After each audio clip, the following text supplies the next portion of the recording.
இப்போது தக் லைஃப் திரைப்படத்துக்கு நெகட்டிவான விமர்சனங்கள் ஏகப்பட்டது குவிந்த வண்ணம் இருக்குது. எல்லாருமே தக் லைஃப் திரைப்படத்தை கழுவி கழுவி ஊற்றுறாங்க. அதுவும் ஃபேமிலி ஆடியன்ஸ்லாம் பயங்கரமாக கழுவி ஊற்றுறத சோசியல் மீடியாக்களில் பார்க்க முடிஞ்சுது. தக் லைஃப் படத்துக்கு கிடைச்ச நெகட்டிவ் ரிவ்யூஸால் படத்தோட வசூல் மிகப்பெரிய அளவில் பாதிச்சிருக்கும் போல். படம் நல்லா இருந்தால் கண்டிப்பாக படம் ஹிட் ஆகும். ஆனால் படம் நிறைய பேருக்கு பிடிக்கலை. அதனால் படம் எதிர்பார்த்த அளவுக்கு போகலை. ஒரு மிகப்பெரிய எதிர்பார்ப்பில் தான் வெளியாச்சு. இருந்தாலும் வசூல் ரொம்பவே பாதிப்படைஞ்சிருக்கு. எனக்கு தெரிஞ்சு ஒரு படத்துக்கு நெகட்டிவ் ரிவ்யூஸ் ரொம்பவே அதிகமாக வந்தாலும் கூட அந்த படத்துடைய வசூல் பெரிய அளவில் பாதிக்காத ஒரு நடிகர் அப்படின்னா அது சூப்பர் ஸ்டார் ரஜினிகாந்த் அவர்கள் தான். அவர் படத்துக்கு தான் நெகட்டிவ் ரிவ்யூஸ் வந்தாலும் கூட வசூல் ஒரு மிகப்பெரிய அளவில் தான் இருக்கும்.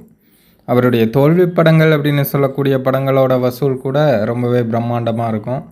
அதுதான் தலைவரோட பவர். என்னதான் நெகட்டிவ் ரிவ்யூஸ் எல்லாரும் கொடுத்தாலும் கூட ஒரு தடவை தலைவரை ஸ்க்ரீனில் பார்த்துடலாம் அப்படின்னு தான் எல்லாருமே விரும்புவாங்க. அதுக்கு ஒரு சின்ன எடுத்துக்காட்டு தான் அண்ணாத்த திரைப்படம். அண்ணாத்த திரைப்படத்துக்கு ஏகப்பட்ட நெகட்டிவ் ரிவ்யூஸ் வந்துட்டு இருந்தது.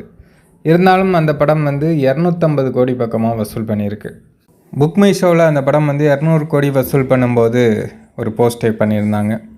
அதே போல் ஜெயிலர் படத்தையும் நாங்கள் ஃபெயிலியர் ஆக்குவோம் அப்படின்னு விஜய் ஃபேன்ஸ் கங்கணம் கட்டிட்டு சுற்றுனாங்க. அதை செய்தி சேனல்கள்லாம் கூட வெளியாகிருந்தது. ஆனால் தலைவரோட ஜெயிலர் படத்துக்கிட்ட விஜய் ஃபேன்ஸ் மட்டும் இல்லை, யாராலையும் வாலாட்ட முடியல. ஸோ இதை எதுக்காக சொல்கிறேன்னா, நெகட்டிவ் ரிவ்யூஸ் வந்தாலும் அதையும் தாக்குப்பிடிக்கிற சக்தி அப்படிங்கிறது சூப்பர் ஸ்டார் படங்களுக்கு ரொம்ப அதிகமாகவே இருக்குது.